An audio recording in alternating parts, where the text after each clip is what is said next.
Hey guys, my name's Mervin and welcome to Tech Tuesday. I've been doing this for 5 weeks now and I haven't been more excited to review and tell you guys about my newest camera, the Panasonic G5. Today I'm going to be comparing my old camera, the Panasonic G7, against the Panasonic G5. I want to first kind of give you guys a disclaimer that there is nothing wrong with the Panasonic G7. This camera is amazing, it's awesome. Right now it doesn't have the actual lens on it, the kit lens, because it's actually on my Gh5, which is what I'm filming on right now.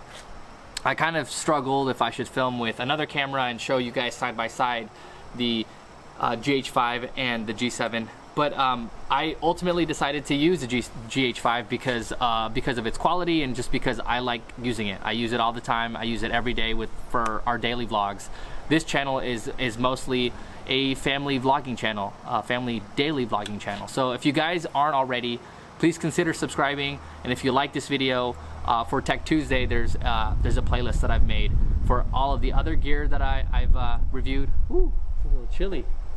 And so let me get to it. So the Panasonic G7 has a flip out screen, and so does Gh5. The Gh5 screen is bigger than the Panasonic G7, and so that's kind of the main difference there.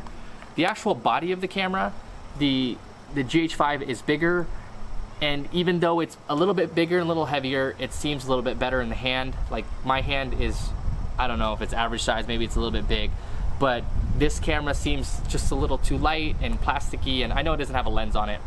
But the Gh5, it's sturdy, it's just built well, and so pretty much everything goes to the Gh5. The Gh5 also has one of the things that I love more than anything, and I've actually had it work for me already. It actually has 2 card slots. So the G7 on the bottom has the battery as well as the SD card slot at the bottom, which is fine.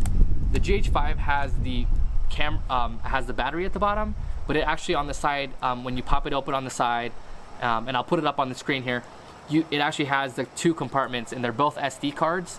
And it'll tell you if one of the SD cards is full, and it'll actually if you have 2 that are not full, once it becomes full, it will start writing to the other card without you even having to do anything.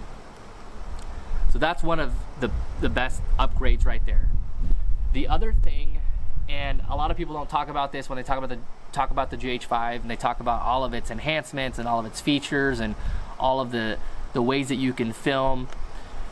The Gh5 versus the G7 has a limiter when it comes to filming in 1080p. I think it's 30 or 20 minutes, and then in 4K it's 30 minutes.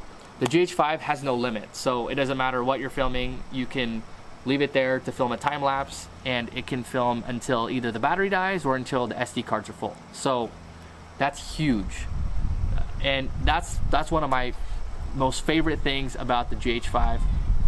And then going into the options and the feature richness of the Panasonic Gh5, it can shoot in so many different ways. It can film in I think for 1080p it can film up to 180 frames per second, and then for 4K, I believe right now it's 30 frames per second. A ton of things. I've barely scratched the surface. So I'll probably make another video just reviewing the Panasonic Gh5.